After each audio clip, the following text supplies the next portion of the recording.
Hello and welcome everyone. I hope you are all doing well. It is an introduction video on chapter 9 perimeter and area for class 7. Children, ये video पूरे chapter का outline होगा। इस video में हम क्या क्या पढ़ने वाले हैं, इस चैप्टर में जो भी ग्लॉसरी मतलब के मैथमेटिकल टर्म आए हैं जैसे पेरीमीटर है, एरिया है, इसको हम डिस्कस करेंगे और समझेंगे। देन डिफरेंट शेप के बारे में जानेंगे और उनके फॉर्मूलाज डिटेल में डिस्कस करने वाले हैं। और लास्ट में हम रियल लाइफ के बेस्ड पर आपसे कैसे कैसे क्वेश्चन पूछे जा सकते हैं उसे डिस्कस करने वाले हैं। So let's begin with perimeter. Perimeter क्या होता है? Perimeter is the distance around the shape. Suppose आपके पास आपके घर के बैकयार्ड में एक रेक्टेंगुलर गार्डन है और उसमें उसके अराउंड आपको फेंस करवाना है, उसके अराउंड आपको फेंस करवाना है। तो फेंस की जो टोटल लेंथ आएगी that is metre of the garden. तो हम टोटल लेंथ कैसे फाइंड आउट करेंगे फेंस की?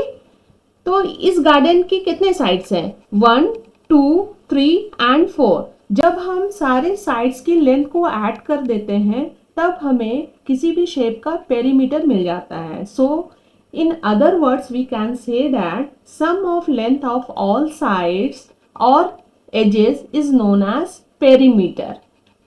Now let's see area. area क्या होता है? area क्या है? The size of the surface inside a shape. अब इस गार्डन ने कितनी जगह कवर की, इसके अंदर का जो सरफेस है, ये रीजन जो है वो इस गार्डन का एरिया हो गया। ठीक है। अब एरिया को जब भी हम लिखेंगे जो भी यूनिट गिवन होगा उस पर स्क्वायर लगा देंगे। सपोज मीटर में गिवन है तो मीटर स्क्वायर लगाएंगे लिखेंगे, और अगर सेंटीमीटर में है तो सेंटीमीटर स्क्वायर लगाएंगे। लेकिन पेरीमीटर में ऐसा नहीं है। पेरीमीटर में सिर्फ हम मीटर या सेंटीमीटर लिखते हैं। सपोज किसी भी शेप का पेरीमीटर गिवन है 36, तो सिर्फ 36 इसका पेरीमीटर लिखेंगे हम, और सेंटीमीटर में है तो सेंटीमीटर में लिख सकते हैं। सपोज 50 है तो ओनली 50 सेंटीमीटर लिखेंगे। बट एरिया में सपोज 16 है, 16 मीटर स्क्वायर लिखेंगे, ओनली मीटर नहीं लिखेंगे, ये रॉन्ग हो जाएगा। और सेंटीमीटर में है तो सेंटीमीटर में लिख देंगे 20 सेंटीमीटर स्क्वायर। जब भी हम एरिया एंड पेरीमीटर किसी भी शेप का लिखते हैं तो उसके यूनिट को ध्यान में रखना है। Now let's see perimeter and area of each shape one by one and discuss their formulas in detail. Our first shape is square. Square square एक क्वाड्रिलेटरल है, मींस ये 4 साइडेड शेप होता है जिसके साइड की लेंथ इक्वल होती है। इसमें 4 साइड्स हैं और चारों साइड इक्वल लेंथ की होती है। तो इसका पेरीमीटर हम कैसे फाइंड आउट करते हैं? अभी हमने डिस्कस किया कि जब सभी साइड की लेंथ को ऐड करते हैं तो हमें पेरीमीटर मिल जाता है। सपोज इसकी एक साइड की लेंथ s है, अगर एक साइड की लेंथ s है तो इसके चारों साइड इक्वल होते हैं, तो सभी s s एंड s हो जाएंगे। तो चारों साइड को हम ऐड कर देंगे, s plus s plus s plus s।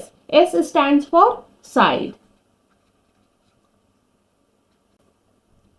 s s s s 4s मिल गया हमें, means perimeter of square equals to 4 into side. जब भी किसी स्क्वायर का हमें एक साइड गिवन रहेगा देन उस साइड को हम 4 से मल्टीप्लाई कर देते हैं, then we get perimeter of the square. Now let's see area of the square. Area of square क्या होता है? Side into side. Side into side को हम साइड स्क्वायर्ड भी लिख सकते हैं। This is area of a square. एक एग्जाम्पल हम देख लेते हैं। If a side of a square is 6 centimetre then find its perimeter and area. एक स्क्वायर है जिसके साइड की लेंथ 6 सेंटीमीटर है। तो इसका अब हमें पेरीमीटर और एरिया फाइंड आउट करना है। तो एक साइड अगर 6 सेंटीमीटर है तो सारे साइड 6 सेंटीमीटर हो जाएंगे। तो इसका पेरीमीटर क्या हो जाएगा? Perimeter of square we know that 4 into side. अब ये चारों साइड को अगर हम ऐड करेंगे तो 6 प्लस 6 12, 12 प्लस 6 18, 18 प्लस 6 24 सेंटीमीटर आ जाएगा। अगर इसे 4 से भी मल्टीप्लाई करेंगे तो हमें आंसर सेम मिलेगा, 4 into 6 centimetre. We get 6 into 4 24 centimetre. तो 24 मिल गया और इसका यूनिट जो भी होता है वो लिख दिया, सेंटीमीटर। नाउ एरिया, एरिया का फॉर्मूला क्या अभी बताया मैंने? साइड स्क्वायर और साइड इंटू साइड दोनों लिख सकते हैं। Now I am writing side into side. Side क्या है? साइड की लेंथ 6 सेंटीमीटर है, तो 6 centimetre into 6 centimetre we get 6 into 6 36 and centimetre centimetre 2 times है तो centimetre square. This is unit of area. जब भी एरिया लिखना है यूनिट पर हमें स्क्वायर जरूर लिखना है। Now in this way we get perimeter and area of the given square. Let's see our second shape that is rectangle. Rectangle भी एक क्वाड्रिलेटरल है, मतलब कि 4 साइडेड शेप है जिसमें अपोजिट साइड्स इक्वल लेंथ की होती है। ये अगर इसकी लेंथ है तो अपोजिट साइड भी L होगी, और अगर इसकी ये ब्रेथ है तो ये भी ब्रेथ होगी। इसका हम पेरीमीटर कैसे फाइंड आउट करते हैं? पेरीमीटर ऑफ रेक्टेंगल अभी हमने डिस्कस किया, जब हम चारों साइड को ऐड कर देंगे तो हमें पेरीमीटर मिल जाता है। तो यहाँ पर 2 टाइम्स L है और 2 टाइम्स B है। ये चारों को ऐड कर देंगे, L plus L and B plus B। L plus L 2L and B plus B 2B। 2 को हमने कॉमन ले लिया, L plus B we can write inside the bracket. अगर हम किसी नंबर को कॉमन ले लेते हैं तो ब्रैकेट में जो भी हमने लिखा वो सबसे 1 बाई 1 मल्टीप्लाई होता है। 2 को हमने कॉमन लिया तो 2 एक बार L से मल्टीप्लाई होगा प्लस फिर 2 B से मल्टीप्लाई होगा, तो सेम हमें यही मिल जाएगा। In this way we get perimeter of the rectangle. This is perimeter of rectangle. Now let's see area of rectangle.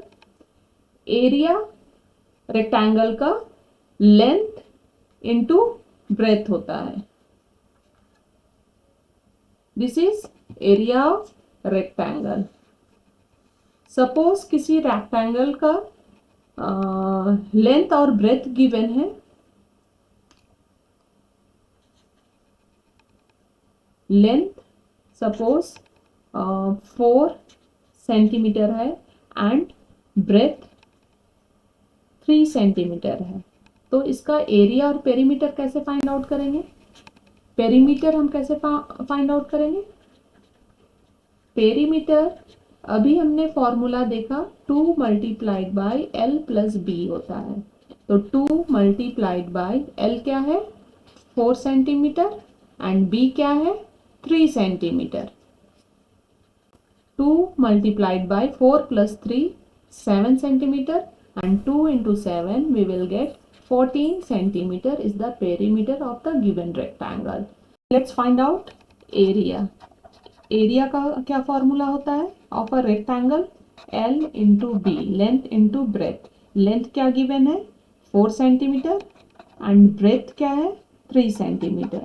4 into 3 12 and centimetre 2 times है, then we can write centimetre square. यही तो हमने पढ़ा है कि जब एरिया का unit लिखते हैं तो उस पर स्क्वायर देना कंपलसरी है।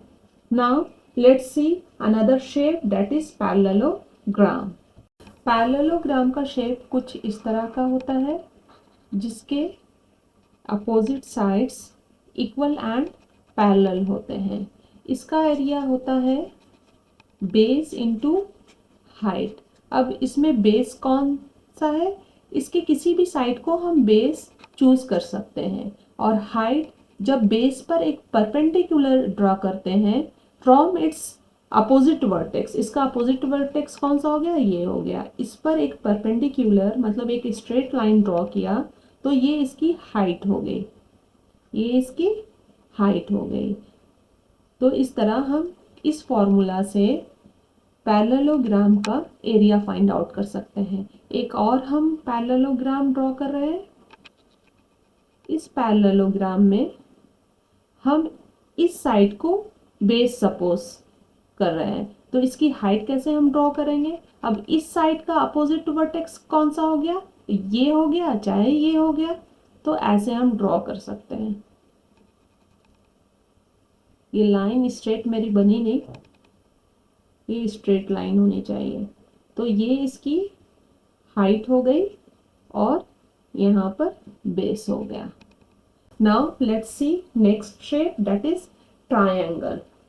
ट्रायंगल का शेप इस तरह का होता है और ट्रायंगल का एरिया हम फाइंड आउट कर सकते हैं by using formula half into base into height. Base ये हो गया ट्रायंगल में, एंड हाइट जब बेस पर हम परपेंडिकुलर ड्रॉ करते हैं तो वो उसकी हाइट हो जाती है, ये हाइट हो गई। और ये हम ऑब्जर्व कर सकते हैं कि पैरेललोग्राम का एरिया एंड ट्रायंगल का एरिया, ट्रायंगल का एरिया पैरेललोग्राम के एरिया के हाफ होता है। क्यों होता है, जब हम किसी पैरेललोग्राम को डायगोनली डिवाइड करते हैं then we get two triangles form होते हैं। So area of each triangle is the half of the area of parallelogram. इसका area half of the parallelogram होता है। हर एक ट्रायंगल का एरिया पैरेललोग्राम के हाफ हो जाएगा। Now let's C next shape, that is circle. Circle हमारा round shape का होता है। ये हमारा सर्कल हो गया। इसमें कुछ पार्ट्स होते हैं, जैसे सेंटर सर्कल के अंदर होता है। देन रेडियस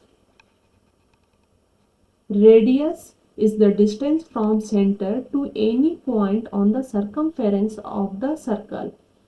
अब circumference क्या है, circumference जैसे हमने दूसरे शेप में पेरीमीटर पढ़ा, लेंथ ऑफ बाउंड्री, ठीक है, तो उसी तरह हम सर्कल में पेरीमीटर ना कहकर circumference कहते हैं।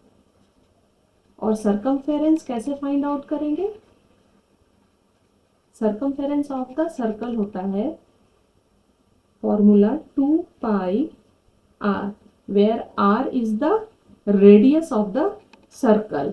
और ये पाई की वैल्यू क्या होती है, where पाई इक्वल्स टू 3.14 हम ले सकते हैं, या फिर 22/7। अगर क्वेश्चन में इंस्ट्रक्शन गिवन है कि आपको पाई की वैल्यू क्या लेनी है तो वही लेंगे। अगर 3.14 गिवन है तो 3.14 लेंगे, या अगर 22/7 गिवन है तो हम 22/7 लेंगे। इंस्ट्रक्शन के अकॉर्डिंग करते हैं। अगर गिवन नहीं है पाई की वैल्यू तो हम देख लेंगे कि हमारे कैलकुलेशन के लिए कौन सा ज़्यादा इजी होगा। और आर क्या है, R is the radius of the circle. Now diameter क्या होता है, डायमीटर एक ऐसी लाइन है जो सर्कल के सरकमफेरेंस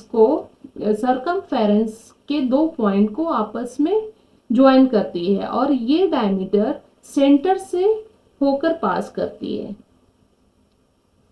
ये हमारा डायमीटर हो गया। डायमीटर रेडियस का डबल होता है। अगर हमें क्वेश्चन में डायमीटर गिवन है और हमें चाहिए radius, then we can divide diameter by 2, then we get radius. Now, how can we find area of circle? Area of circle we can find out by using formula pi r squared. यहाँ पर भी pi की value 3.14 होगी या 22/7 होगी, and r is the radius of the circle. Now let's solve one example. In this example we have find circumference and area of the circle with radius 14 centimeter. अब इस example में radius दे रखा है. What is it? Radius equals to 14 centimeter and we have to find its circumference and area. Circumference find out करने के लिए क्या हमने फॉर्मूला अभी डिस्कस किया, 2 pi r. We can write circumference equals to 2 pi r. 2 multiplied by pi. pi की value हम 3.14 या 22/7 ले सकते हैं. तो यहाँ पर इस क्वेश्चन के लिए हम 22/7 लेंगे मल्टीप्लाइड बाय r 14. क्यों लिया? क्योंकि रेडियस की वैल्यू 14 गिवन है और 7 और 14 कैंसिल आउट हो जाएंगे, तो हमारा कैलकुलेशन इजी हो जाएगा. 7 1 7, 7 2 14.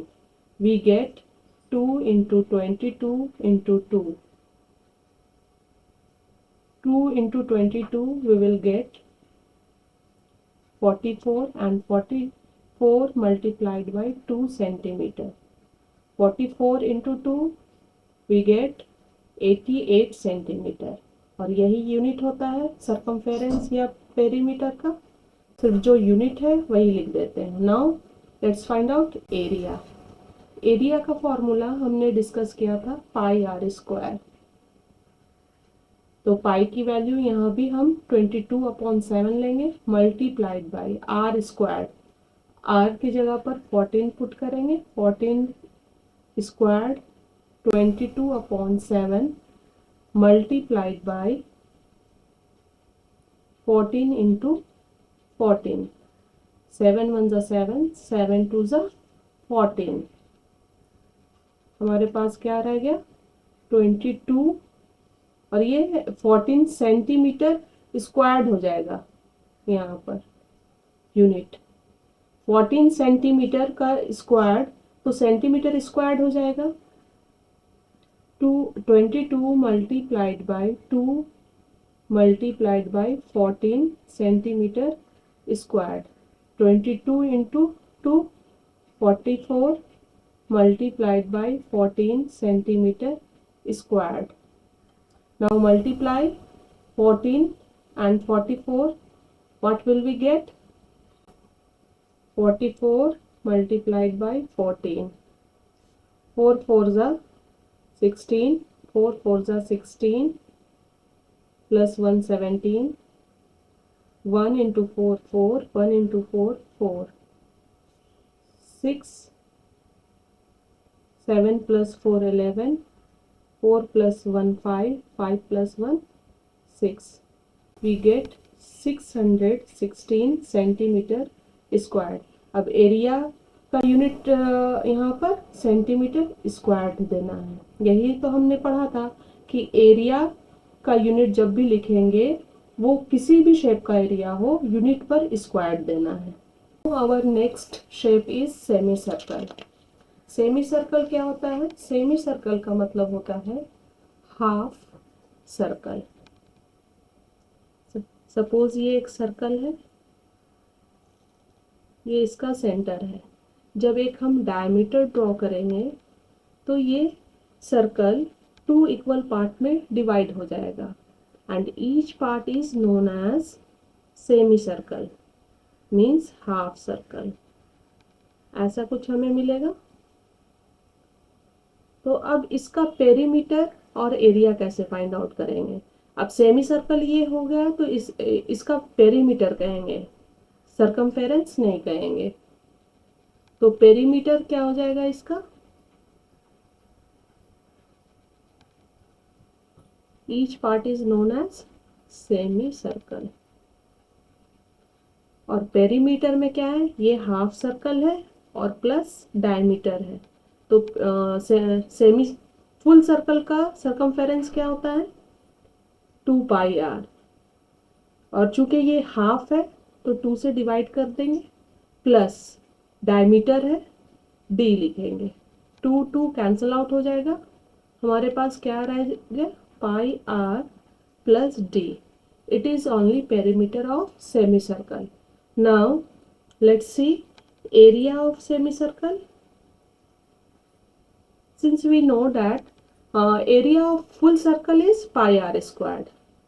और चूंकि ये सेमी सर्कल है, हाफ सर्कल है, तो we should divide by 2। This is only area of semi circle. Real life के बेस पर हमसे किस किस तरह से क्वेश्चन पूछे जा सकते हैं। सपोज एक रूम है और रूम का जो फ्लोर है वो रेक्टेंगुलर शेप का है। इस फ्लोर पर एक स्क्वायर शेप का कारपेट बिछा हुआ है। अब हमसे पूछा जाएगा कि फ्लोर का वो पार्ट का एरिया फाइंड आउट करो जिस पर कारपेट नहीं बिछा हुआ है। मतलब जो पार्ट को मैंने शेड किया है उस पार्ट का एरिया हमें फाइंड आउट करना पड़ेगा। तो हमें कैसे करना होगा फाइंड आउट, इस शेडेड पोर्शन का तो कोई भी शेप नहीं है, तो सबसे पहले हम रेक्टेंगल का एरिया फाइंड आउट करेंगे, देन स्क्वायर का एरिया फाइंड आउट करेंगे और दोनों को सब्ट्रैक्ट कर देंगे। Area of rectangle minus area of square, तो हमें क्या मिल जाएगा, area of floor that is uncarpeted, जिस पर कारपेट नहीं बिछा हुआ है। दूसरे एग्जांपल हम देख सकते हैं। सपोज एक स्क्वायर शेप का आपके पास पेपर है और क्राफ्ट के लिए उससे एक आपको सर्कल कट आउट करना है। तो जो शीट बच गई है सर्कल को कट करने के बाद, तो उसका एरिया फाइंड आउट करना होगा। कैसे फाइंड आउट करेंगे, पहले स्क्वायर का एरिया फाइंड आउट करेंगे, area of square minus area of circle. तो हमें क्या मिल जाएगा, जो भी शीट बच गई है उसका एरिया मिल जाएगा। चिल्ड्रेन, आपको अगर मेरी वीडियो अच्छी लगी है, समझ में आया है, तो प्लीज़ इसे लाइक करें, शेयर करें। अगर चैनल पर नए हैं तो इसे सब्सक्राइब करना ना भूलें।